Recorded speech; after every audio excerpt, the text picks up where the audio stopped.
Ito ang mainit na balita na dapat malaman at mapanood ng taong bayan at pinag-uusapan ngayon sa mundo ng social media na tila ayaw ipalabas ng bayarang media. Patuloy ang pamamayagpag ng Agila, Vice President Sara Duterte. Hindi na mapipigilan pa. Isa na namang patunay na sa kabila ng samut-saring pangbabatikos at walang katapusang pagdinig na di umano'y pinupolitika lamang ang Office of the Vice President. Patuloy pa rin ang tiwala ng taong bayan. Vice President Sara Duterte nilampaso ang lahat at nangunguna pa rin sa inilabas na bagong survey para sa 2028 presidential election. At di umano'y leakage audio na usapan ng Manila 6th District Representative na si Congressman Benny Abante. Umaalingasaw na sa publiko na ayon pa sa nasabing leakage audio ay takot daw ang nasabing kongresista dahil hanggang sa ngayon ay nangunguna pa rin ang Vice President Sara Duterte na ayon pa sa kanya ay baka daw makabalik ang mga Duterte, lalong-lalo na ang Vice President na si Sara Duterte na baka raw mabalikan siya nito. Pero bago natin simulan ang balitang politika ngayon sa Pilipinas, kung ikaw ay bago pa lamang sa aming channel, ay please huwag kalimutang mag-subscribe at i-click ang notification bell. Huwag din kalimutang mag-like para mas maging updated ka palalo sa lahat pa ng bago naming mga uploads. Patuloy ang pamamayagpag ng Agila. Ayon pa sa WR Numero Research sa kanilang 2028 presidential survey, nangunguna si Vice President Sara Duterte na mayroong 24%. Dikit ang score nila ni Senator Raffy Tulfo. Pangatlo si Leni Robredo na nakakuha ng 9%. Ikaapat ay si Grace Poe na mayroong 5%. Nasa ikalimang pwesto naman si Senator Amy na nakakuha ng 5%. Nasa ika-anim na pwesto naman ang senadora na si Risa Hontiveros na nakakuha ng 4%. Nasa ikapito na pwesto naman ang ex-senator na si Manny Pacquiao na nakakuha ng 4%. Nakasama naman sa ikawalong pwesto ang matapang na senador na si Ruben Padilla na nakakuha ng 3% at ang panghuli at pinakakawawa sa kabila ng mga ayuda na kanyang pinamudmod sa taong bayan ay lagapak pa rin ang nakuhang tiwala ng taong bayan sa kanya. Nasa panghuling pwesto naman ang House Speaker na si Martin Romualdez na nakakuha lang ng 1%. Matapos nasa panghuling pwesto, ang nasabing speaker ay mas lalong tila pinagtawanan nito ng marami sa ating mga kababayan dahil abay mas mataas pa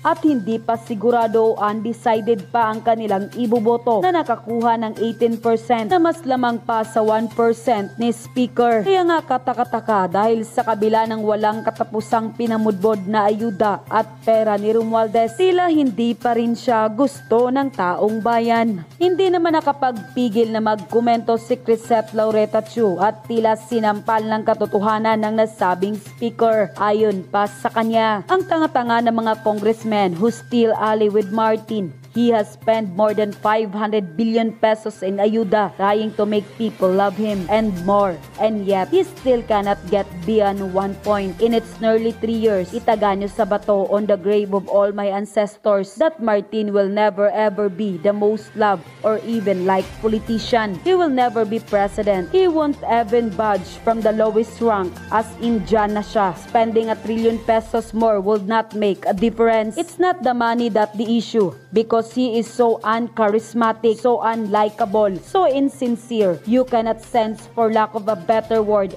the evil in him. You are hitching your wagon to a falling star. After BBM, wala yan si Martin. Bobo na mga congressman na to risk their political future on someone so hated. Mag-isip-isip naman kayo. Dagdag pa nito, si Sara Duterte and Raffy Tulfo lead the list of presidential candidate for election 2028. You know why I'm not worried? Because sirang-sira na si Sara and yet she's still in the lead. They've done their worst and she's still the most preferred, diba? Si Raffy Tulfo, wala pang nabubunyag sa kanya na secret candidate nila. Wala pang issues na nakakalkal kasi busy pang tao sa Quadcom. Si Raffy Tulfo na mas tahimik pa kay Mark Villar na binoto ng masa para maging watchdog sa Senado is super demure pala, who wants somebody demure na ang kaya lang ay mga kabit. Saan yung ingay niya sa mga importanteng issues? Pound for pound, after everything that's happened to her, Sara is the real winner in surveys after siraan ng bongga, still number 1. Meanwhile,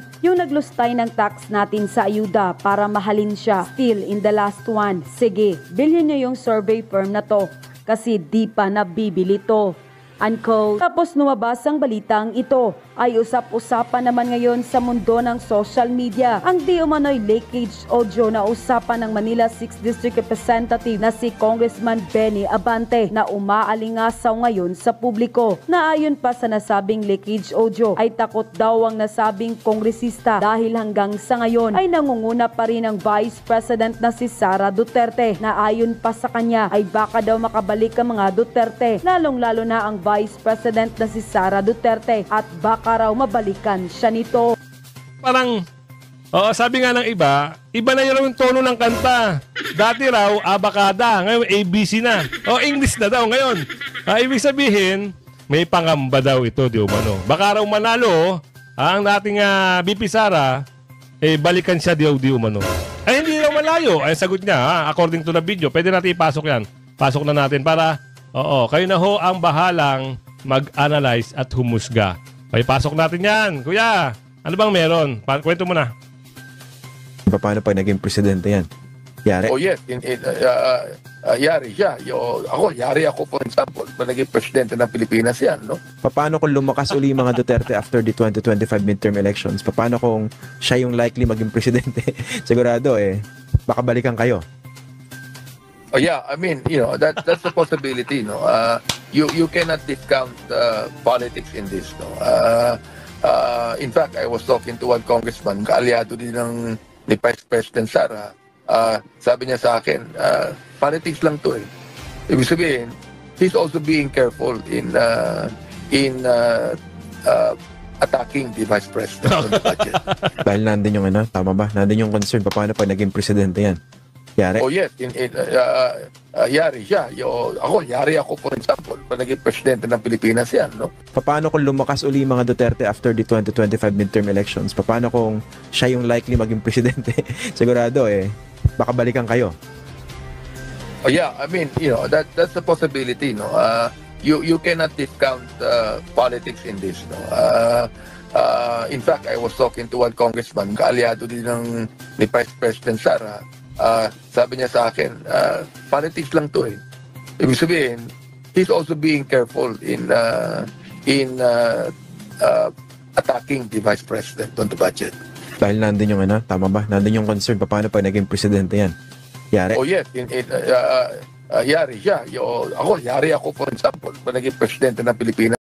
BBM Tamba, nahuling nagsisinungaling. Sa bibig mismo nila nahuli silang nagsisinungaling. Mamaya ipapakita ko sa inyo. So kung merong Pastor Marcoleta tandem, meron ding BBM Tamba tandem, sinungaling. Mga budol talaga to magpinsan na ito.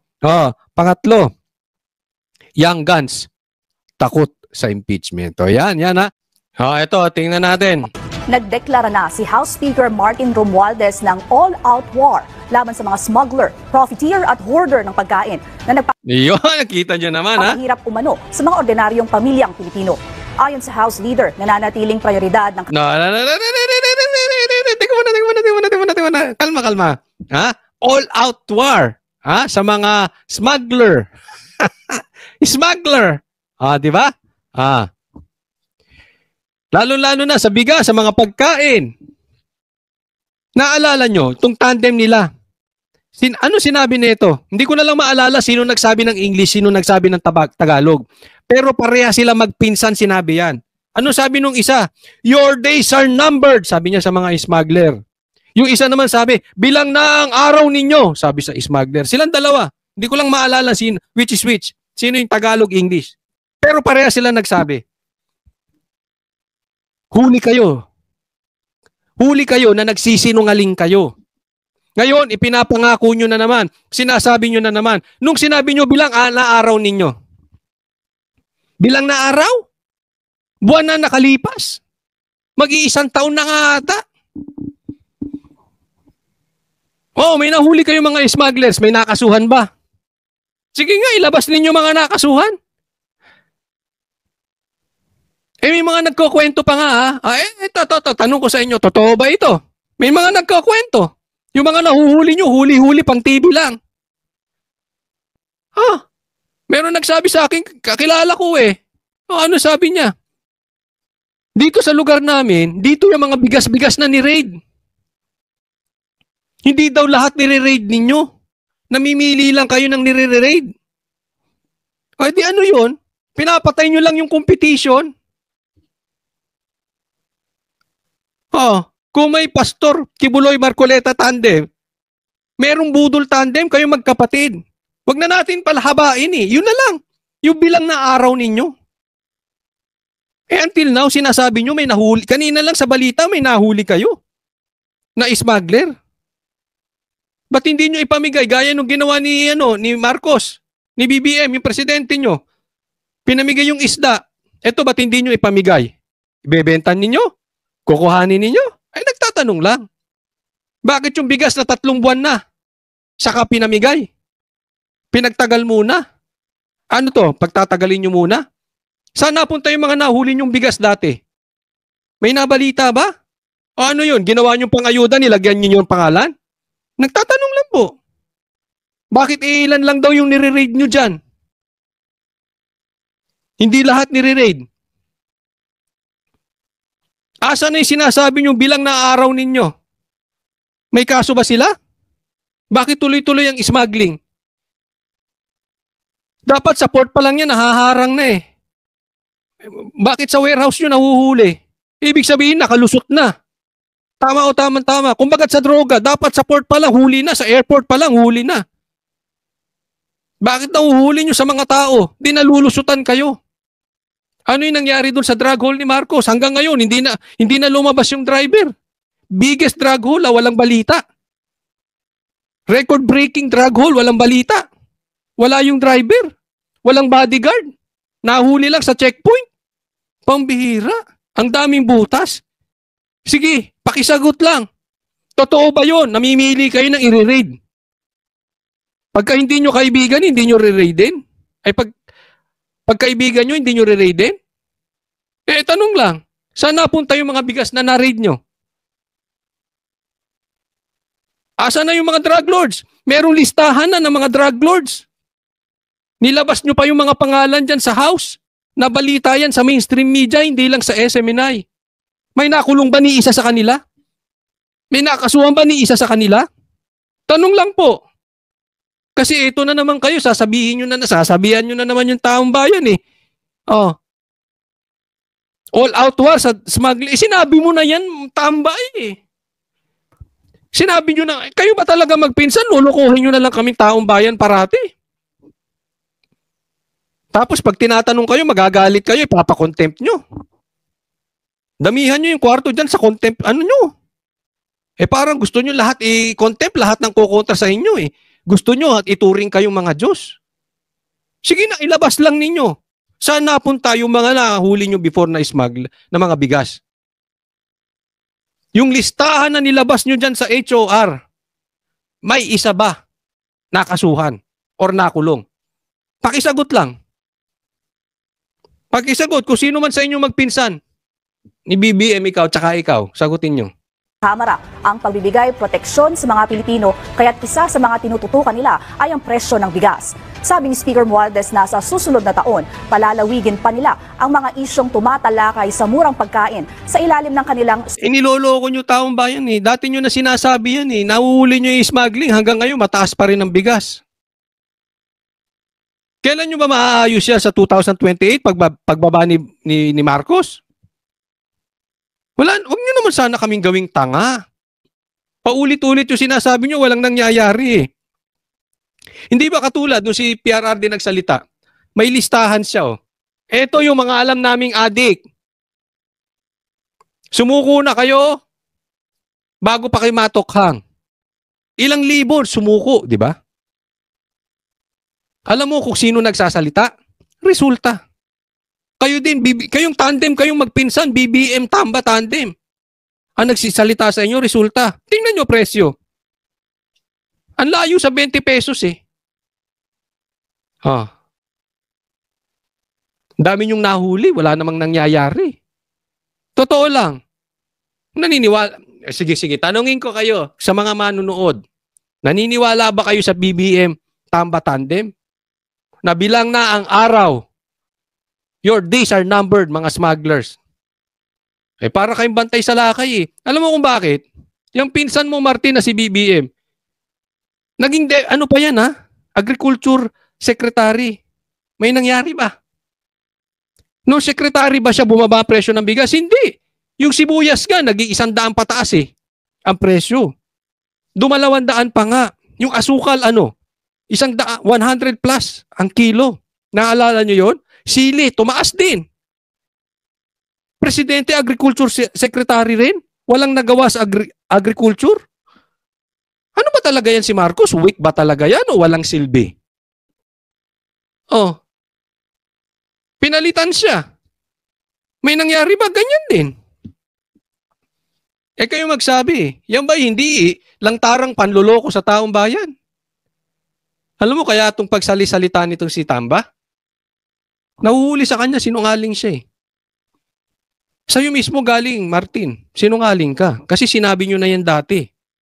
Wala namang nangyari, inuulit mo pa ngayon. Diba? Hindi ako nagsabi nun, ikaw. Nasa beli tayo ng mainstream media. Marami pong nakapanood nun. Super Committee. Isasama rin sa pag-uusapan ng presyo ng iba pang basic commodities. Ibaba natin ang presyo ng bigas at basic food commodities. Yun po talaga ang hangarin na Yan ang hangarin mo, ibaba ang presyo. Paano pag hindi bumaba? Pwede kang tawaging sinungaling Martin? Sinungaling Tamba? Hindi alam nyo kung bakit po ganito. Kasi sawang-sawa na po ta. Ang dami ko pong nare-receive na messages. Sawang-sawa ng tao sa kakapangako ninyo. 2022 pa kayong nakaupo, hanggang ngayon mataas pa rin ang presyo. Tapos mangangako kayo, sisikapin yung ibaba. Sisikapin ni Marcos ibaba ng 20 pesos. Ilang taon gusto nyo? Pagpatay na yung mga kabayo, saka nyo isi-serve yung damo? Talagang ginagawa nyo kaming tanga. Pero mas tanga kayo kung akala nyo naloloko nyo kami. Diba? Hindi nyo na kayo maloloko. Puro kayo pangako eh. Paano kayo may matatapos sa trabaho nyo? Sino inaasikaso nyo? Kakafocus nyo sa Duterte. Di ba?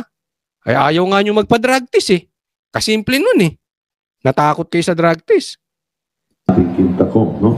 This one we're going to... Ako tanong ko lang naman. Ikaw kaya, Martin, papayag ka magpa-drug test? Si BBM, papayag ba pa-drug test? forward. In fact, there will be hearings and briefings. Ano naman koneksyon sa bigas noon? Paano kasi? Yan sinasabi ng taong bayan, lutang na kayo. Para na kayong si Lenny, lutang. Yan ang sinasabi nila. Hindi ko sinasabing totoo yun, ha? Kaya lang, parang ganun lumalabas eh. Kasi yung mga pangako nyo hindi nangyayari. Ano ba naman pagbigyan nyo yung drug test nang hindi na kayo pagdudahan na pag meron kayong kapalpakang nagagawa, hindi na papagbintangan yung droga. Di ba? Kadali-dali naman magpa-drug test. Ewan ko ba naman sa inyo, oh? This week. Kita mo, anong lumalabas sa'yo? Sinungaling trapo. Ako ito lang sa akin, sa mga kababayan. Nasa sa inyo naman yun eh. Kung maniniwala kayo o hindi. Iwasan na po natin yung trapo.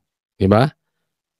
Pag nakakita kayo ng isang kandidato, darating ang 2025 election, nung panahon niya, wala siyang nagawa. Boboto nyo pa ba? Wala siyang ginawa kung hindi mag-ayuda. Walang proyekto, walang infrastructure. Kasi yan, malaking proyekto yan, ha? Tanungin nyo agad. Congressman ka, anong infrastructure mo sa lugar ninyo?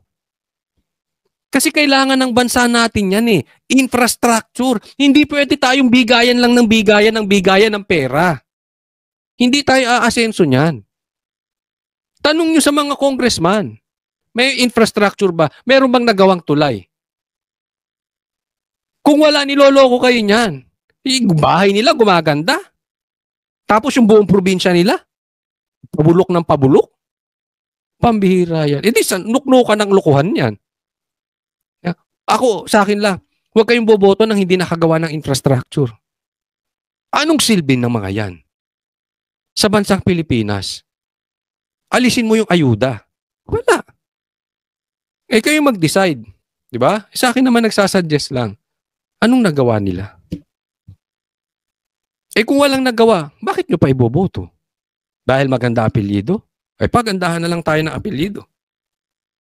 Pag-aapelyido, tunog Kastila, boto natin. Ganon.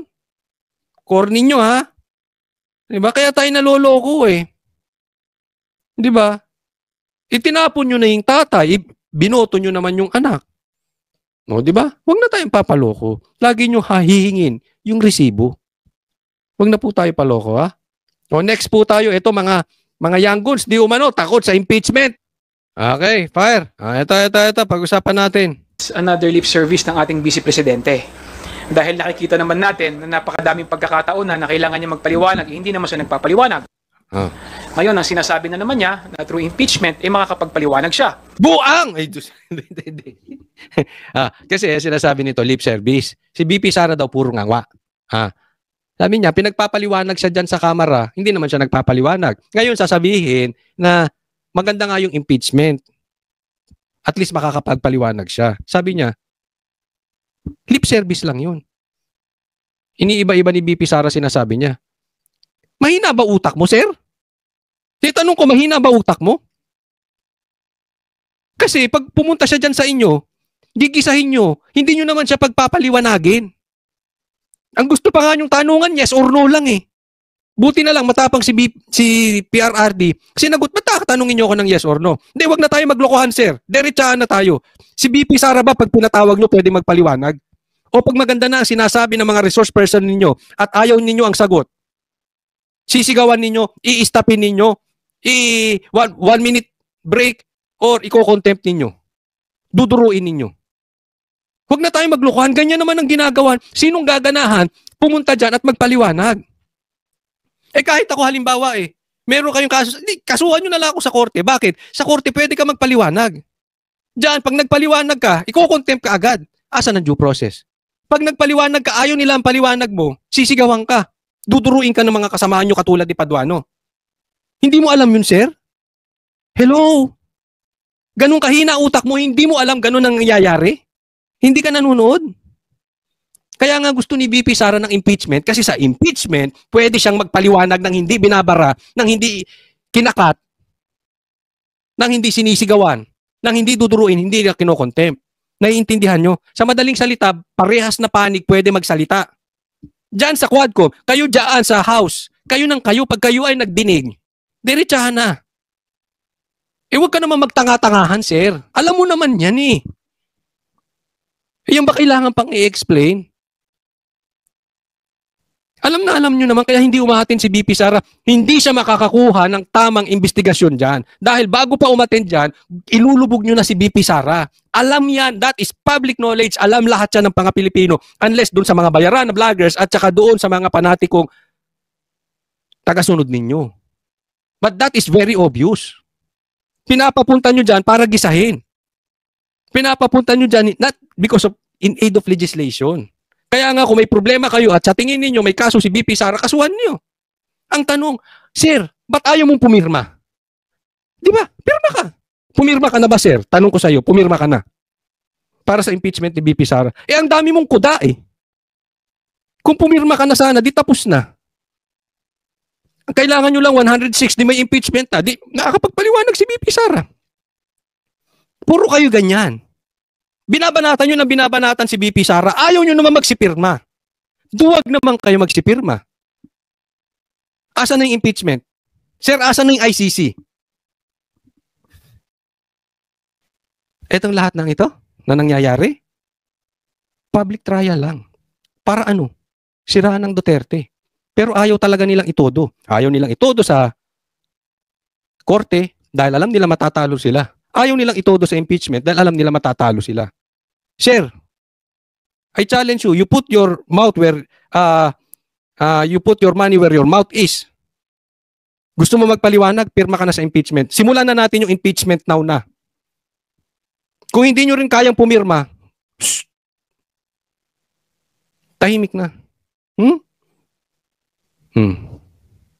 Pero nakikita naman natin, inisnab niya ang hearing sa Kongreso. Kaya nga sa impeachment ba't tayo mo pumirma? So, inisnab niya ang hearing sa NBI, hindi siya nagpupunta, hindi nagpapakita, tapos sasabihin niya na ang tamang venue ay ang impeachment, ano? O kaya nga, hindi pumirma ka, andun nga ang venue, doon siya magpapaliwanag. Sir, ba't tayo mo pumirma? So, hindi na natin maintindihan kung ano ba talaga ang gusto Hindi, kaya nga pinaiintindi ko eh. Sa impeachment siya magpapaliwanag, pirma na! ng ating Vice Presidente, no? Maraming pagkakataon na po pwede siyang magpaliwanag. Hindi nga po, pagkakataon ba yung magpapaliwanag dyan sa inyo? Naman, sir, wag na tayong maglokohan. Alam naman natin, pambihira na. Obvious naman. Wala namang makukuha dyan si BP Sara, gigipitin nyo lang. Hindi siya nagpapaliwanag. So, mahirap talaga pag magpaliwanag. Ako magtatanong lang, sir. Ikaw ba payag magpa-drug test? Hindi kasi naghamon si BP Sara ng drug test eh. Ikaw ba willing magpa-drug test? Tanong lang naman yun, sir. Wag ka magagalit. Ha? Tanong lang yun. Kung hindi mo talaga alam kung paano mo ipapaliwanag yung mga ginagawa, no? At sana malinawan yung kanyang pag-iisip at binabati natin siya ng Merry Christmas saka Happy New Year. Happy New Year sa iyo, sir. Well, tama po siya. No, tama. Pero ang problema pag wala pong impeachment. Sir, ikaw ba yung naghamon? Tatanong ko, ikaw ba yung naghamon, sir? Na bago kayo magpa-drug test ay mag-take muna ng oath si BP Sara. Paano yan, sir? Tanong lang, nag-oath na si BP Sara. Willing ka ba magpa-drug test?